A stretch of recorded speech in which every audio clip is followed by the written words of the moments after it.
Thanks to everyone for the opening words, for the very positive statements of support, both for the idea of bridges and for the practical institutional development of bridges. There are a number of different levels here that we will have occasion to come back to, including, for instance, what it means for bridges to be endorsed by most, as the President of the Intergovernmental Council mentioned. We'll come back to that in a separate discussion a little later in the program.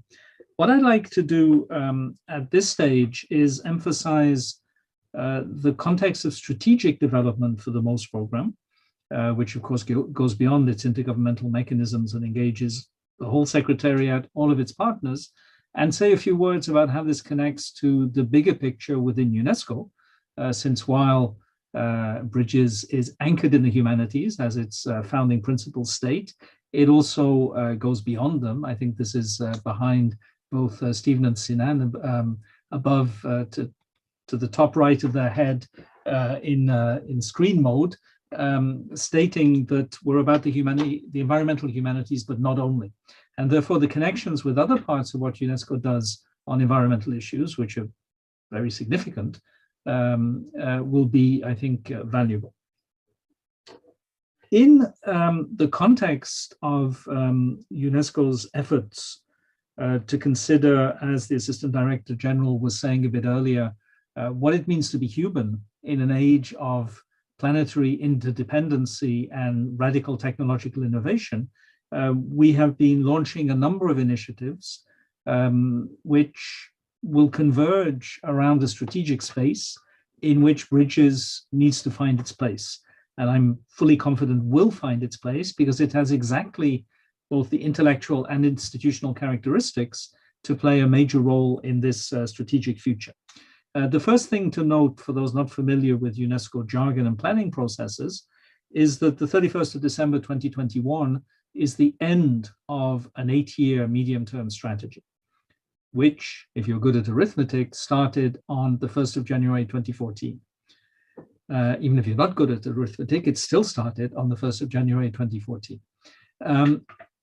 The adoption of a new 8-year medium-term strategy by UNESCO is obviously, to put it in rather trivial terms, a pretty big deal for the organization.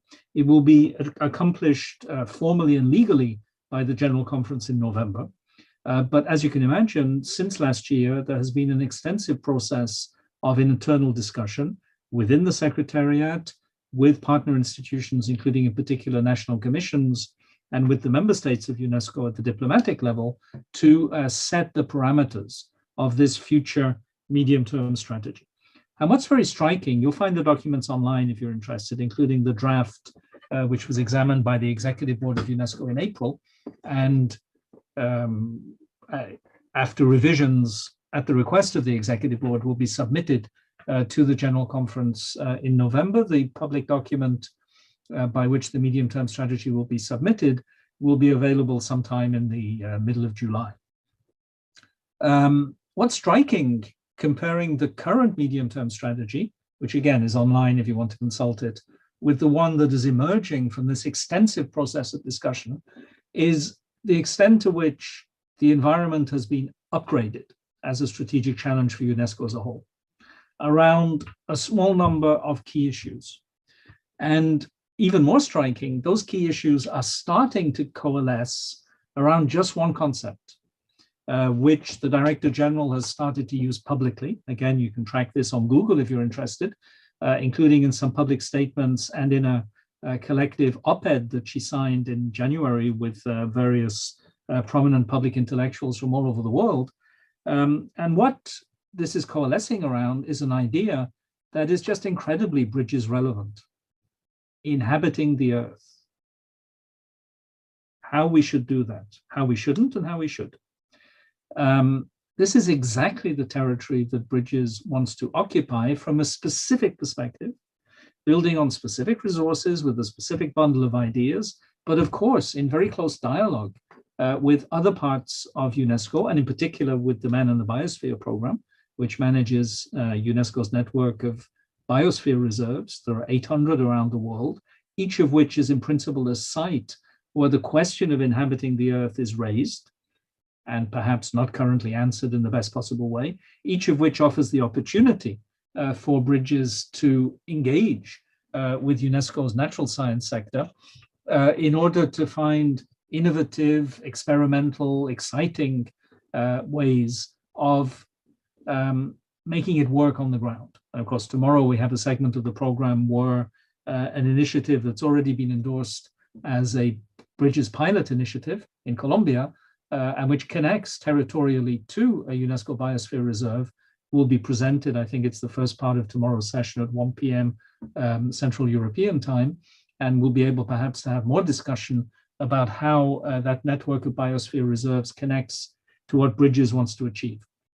But it's not just biosphere reserves. There are also geoparks, which are a different kind of categorization within a different scientific program, but which also offer the potential for major synergies. There are the existing connections, which are very constructive and have been for a long time, with the work of our colleagues in the Intergovernmental Oceanographic Commission, looking in particular at questions of coastal vulnerability, which is obviously one of the core programmatic concerns. And my colleague Pedro, who was introduced earlier, has in particular implemented some very exciting activities in the Caribbean, working closely with IOC, as well as MAB, and as well as the International Hydrological Program, in order to explore how transdisciplinary science can actually pull together the many strengths, both scientific and institutional, that UNESCO has to offer in this area. Alongside the UNESCO medium-term strategy, MOST, as one of UNESCO's international science programs, will also be developing its 8-year strategy. And there, obviously, Bridges is relatively even much more important because it's specifically an initiative endorsed by MOST. So this General Assembly comes at an excellent time because we are in a phase of informal consultation, which will lead up to a meeting of the Bureau of the Intergovernmental Council, along with the Scientific Advisory Committee on the 1st and 2nd of June, which is literally next week, which will be the occasion for our stakeholders, both scientific and diplomatic, to discuss the strategic directions for MOST in the next 8 years. And on the basis of that meeting, a full strategy will be drafted in a first version for consultation, which will be circulated at the end of June to all the member states of UNESCO, as well as to other core partners, strategic partners like SIPS, for instance.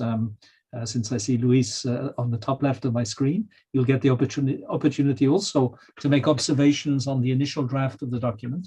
And then there are a number of subsequent steps. And the strategy is expected to be adopted in February 2022 at a meeting, at a session of the Intergovernmental Council. The point being that the strategic space is there.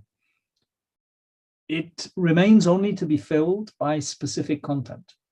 And as Erwan Diante said earlier, what was very interesting about the meeting of the MOST IGC in March, at which Bridges was formally endorsed, is that absolutely no one raised the slightest objection to the scope of work or to the principle or to the idea of endorsing Bridges. Bridges was just obviously, for all participants, not just the member states, but the observers, a great idea. The only discussions were about details of the governance framework, which are important and which we will discuss in this meeting, but don't bear on the importance of Bridges. Indeed, I was struck to hear several people, certainly both Gabriela Ramos and Erwan Diante, who I think said it independently, and I think at least one person said it separately. It's late. It's very late. And that got me thinking of poetry. And I don't have time to read the whole poem, but the line, "It's later than you think," is a line in a very famous poem by W.H. Auden called "Consider This and In Our Time," which is a war-haunted poem published, if I remember rightly, in 1939, which is all about the question of what it means to live in the shadow of a war to come. Find the poem online. There are many sites that give it in extenso. Read it. See where the line, "It's later than you think," which falls precisely in the middle of the poem, which is about 30 lines long, falls, and see how it connects to all the other things Auden says. And just for the pleasure of a bit of poetry, let me read one sentence, 6 lines from the poem. But horrifying in its capacity to disgust. Sorry, I started at the wrong point. Let me do that again. Then, ready, start your rumor, soft, but horrifying in its capacity to disgust, which spreading magnified shall come to be a polar peril, a prodigious alarm, scattering the people as torn up paper, rags and utensils in a sudden gust, seized with immeasurable neurotic dread. Now, obviously, that's not a very positive way of looking at our current crisis, but even the word polar is in there, by accident, I think, because obviously Auden wasn't talking about climate change at the time. He was talking about the foreshadow of the Second World War. But the language is remarkably applicable.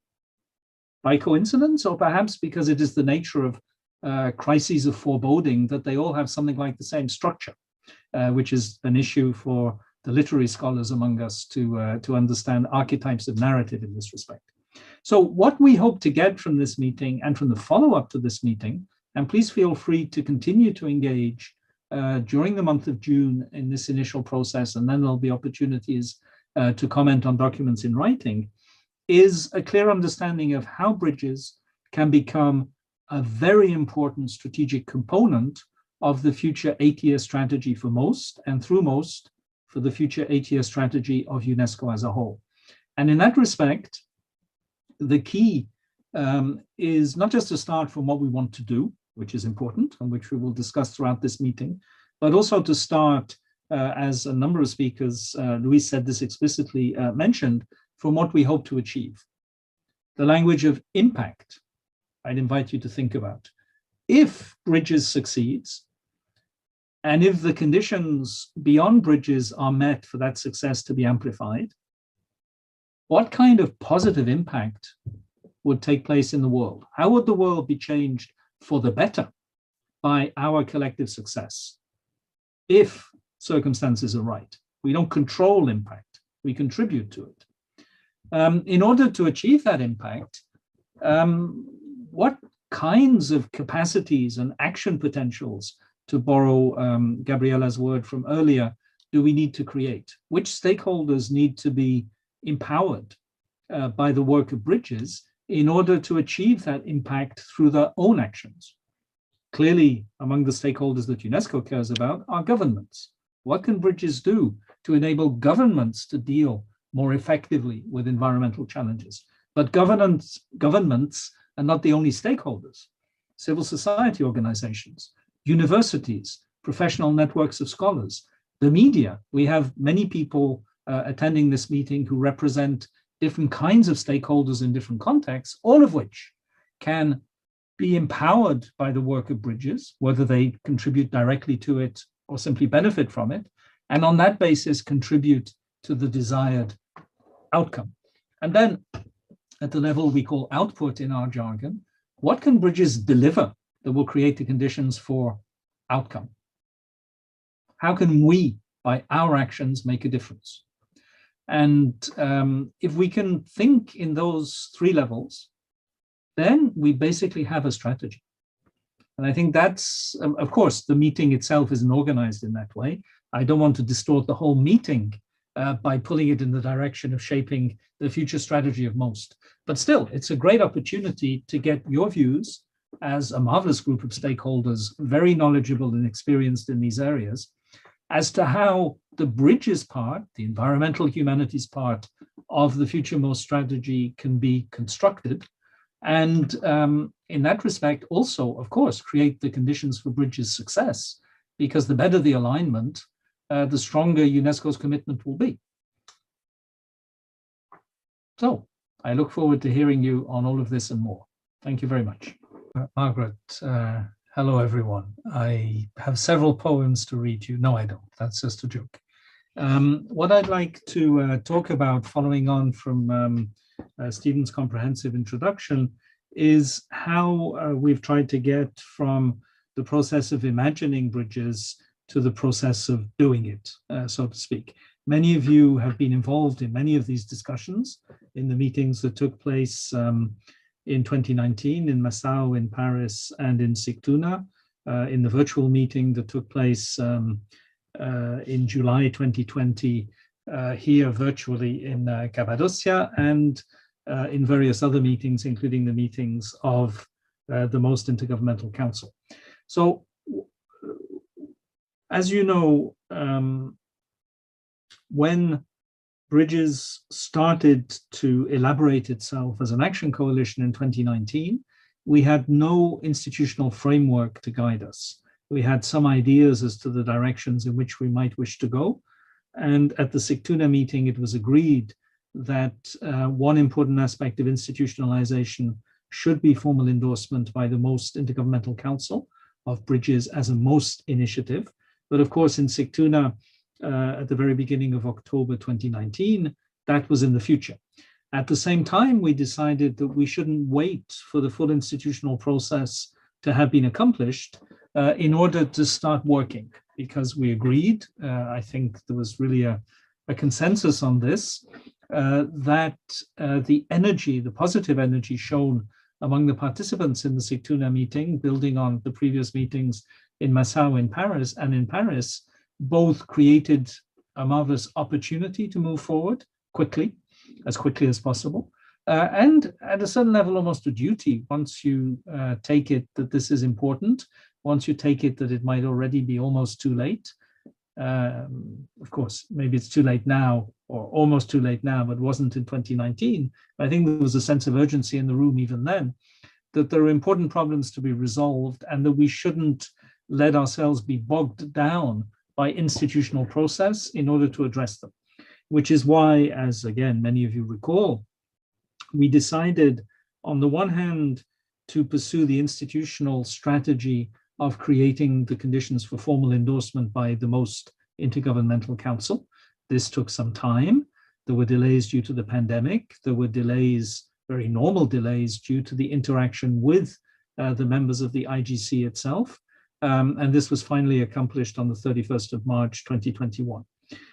At the same time, we agreed to, through the work of the provisional executive committee that was established pending full institutionalization, bringing together SIPS, UNESCO, and Humanities for the Environment, to move towards the recognition of certain projects which wished to set themselves in this category as Bridges pilot projects that already in 2020, while other things were being done, would be working to develop relationships on the ground, to produce results, to start attaching bridges to pre-existing initiatives, and to show that the general idea of transdisciplinary sustainability science anchored in the environmental humanities was also one of practical significance and impact on the ground. There will be a presentation of the pilot projects following this session, and again at the beginning of tomorrow's session. So I won't summarize them. I won't make any attempt to preempt what the project carriers themselves will present. What we tried to do as the Provisional Executive Committee was first, obviously, open a call. A number of expressions of interest had already been expressed in 2019. A very good example and a very striking one, which I think did a lot for the positive energy of the Sigtuna meeting, was the project in Colombia, in the Sierra Nevada de Santa Marta mountain area corresponding to part of the UNESCO Biosphere Reserve.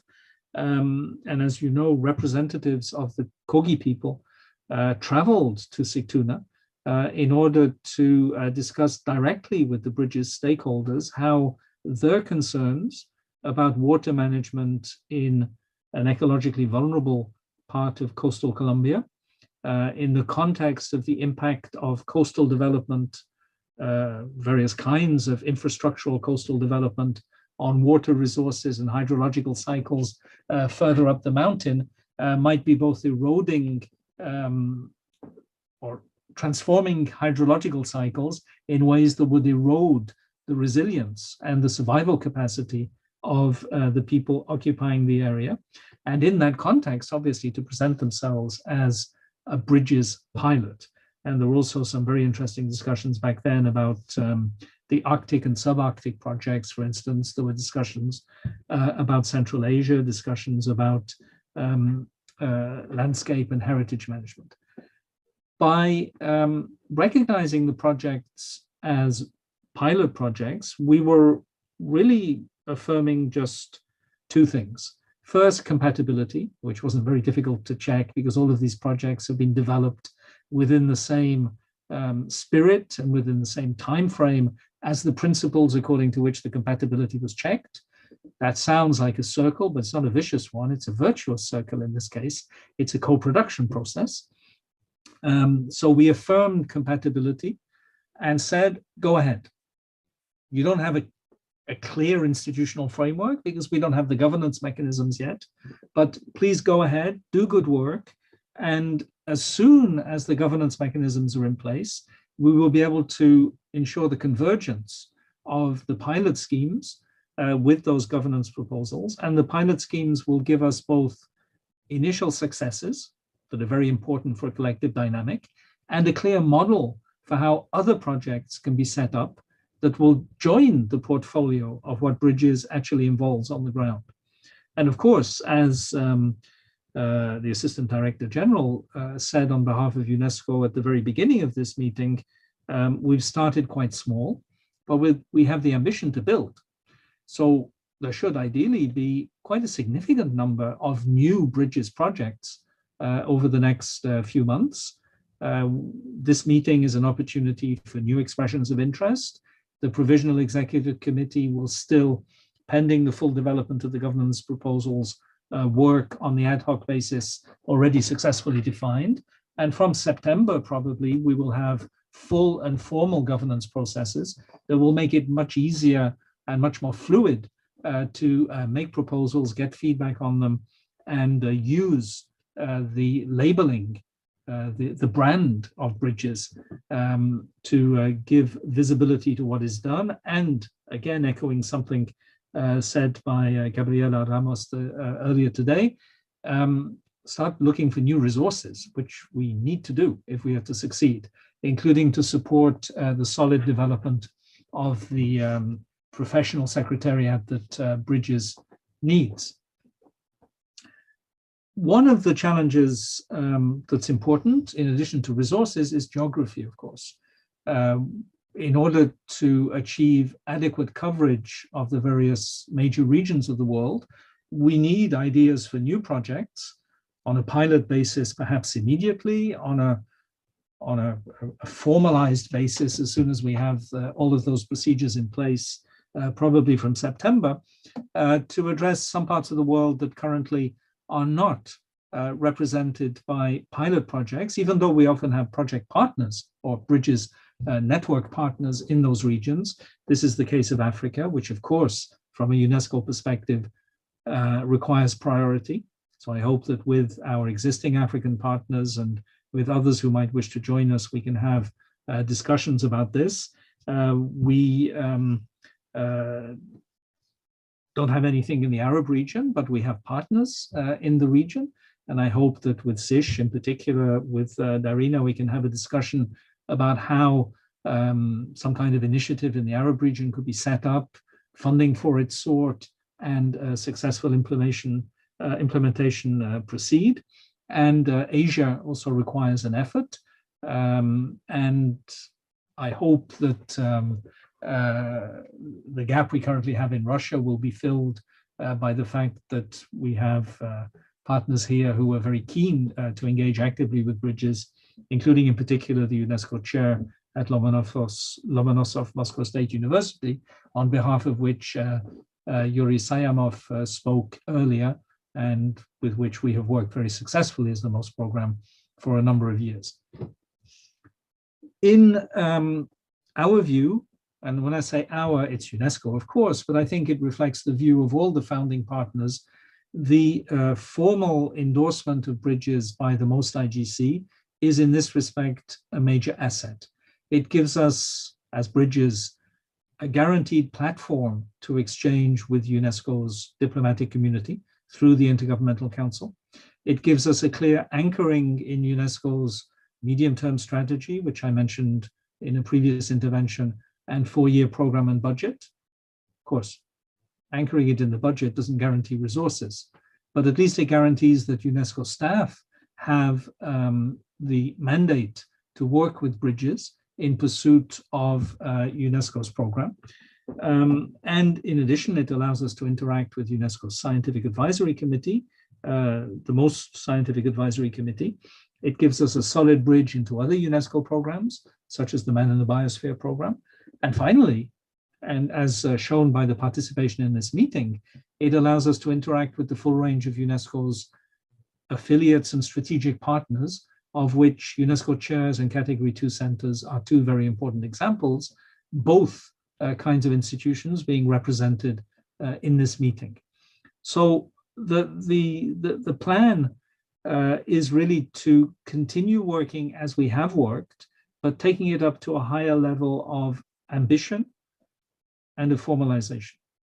Ambition in terms of scale, scope, and impact, and formalization in terms of stronger, better designed procedures, fully shared by all, transparent and inclusive as the governance principles of bridges, which were adopted in consultation with all of you and then endorsed by the Intergovernmental Council, have stated to be the spirit and the whole ethos of bridges. I think that's probably enough for the moment. As we discuss the feedback from the pilot projects, this will be a collective learning opportunity to see what we can add to the portfolio to build on those initial successes. Thank you very much.